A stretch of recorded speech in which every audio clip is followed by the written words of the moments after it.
श्री स्वामी समर्थ। दर पौर्णिमेला सत्यनारायण पूजा का करतात? जन्म देण्याचे काम ब्रह्मदेव करत असतात व जन्म ते मृत्यूपर्यंत पालन पोषण करण्याची जबाबदारी भगवान विष्णूंवर आहे आणि मृत्यूनंतर भगवान शंकर यांची जबाबदारी असते।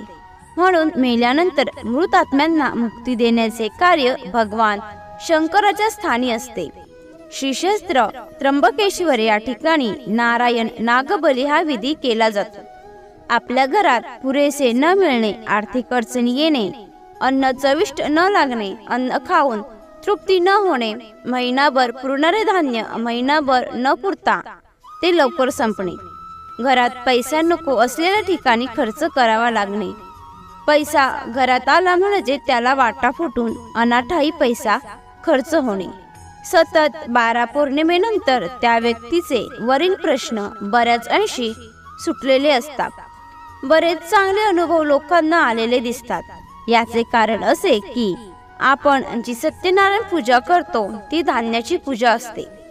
जुनी मंडळी अशी म्हणतात की घरचं धान्य सरत नाही व विकतचे धान्य पुरत नाही, कारण विकतचे आणलेले धान्य आपल्या घरी आल्यानंतर आपण ते खाल्ल्याने जाणकार मंडळी असे म्हणतात, ओकलेलं खाल्लं तर एक वेळेस ते चालेल, परंतु टोकलेले खाऊ नये। जैसे खावे अन्न वैसे उपजे मन। या सर्व गोष्टी आपल्या कुटुंबावरती वाईट परिणाम करू शकतात। घरातील माणसे एक विचाराने न राहणे, घरात अन्नधान्य पैसा पुरेसा न पडणे, या सर्व गोष्टींची मूळ आपल्याला या ठिकाणी दिसून येते।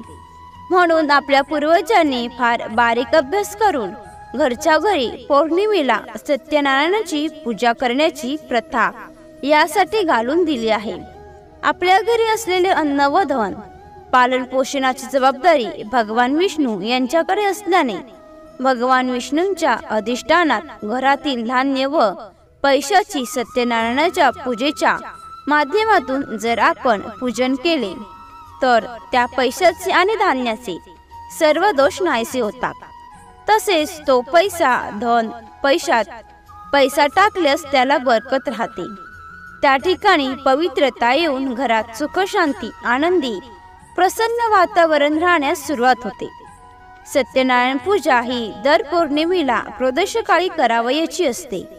ऐश्वर्य धन संपत्ती यांचे मालक विष्णू व माता लक्ष्मी देवी यांच्या कृपा प्रसादासाठी घरच्या घरी पूजा करावी। पूजेचे साहित्य: एक पाट, एक चौरंग, चौरंगाभोवती आंब्याचे 4 डहाळे, चौरंगावर अर्धा मीटर पांढरे कापड, ताम्हणात तांदूळ घेऊन त्यात बाळकृष्ण ठेवावा।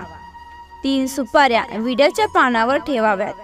पहिली सुपारी गणपतीची, दुसरी कुलदेवतेची, तिसरी वरुणाची। वरील पद्धतीने मांडणी करून सर्वांची पंचोपचार पूजा करावी।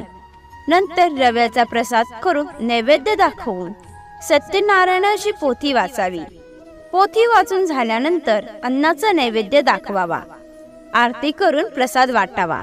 हा प्रसाद कुटुंबातील व्यक्तींनीच खावा, बाहेरच्या व्यक्तीला प्रसाद देऊ नये, नातेवाईकांना सुद्धा देऊ नये। यानंतर पूजेतील उरलेले गहू तांदूळ त्या धान्यात टाकावे। यामुळे धान्याचे दोष नाहीसे होऊन ते पवित्र होतात।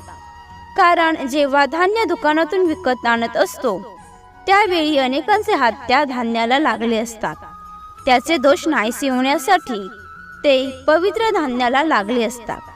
त्याचे दोष नाहीसे होण्यासाठी ते पवित्र करण्यासाठी दर पौर्णिमा संक्रांतीला सत्यनारायण करावा। या विधीमुळे घरात सुख शांती नांदते, धनधान्य पुरते, आर्थिक स्थिती सुधारते।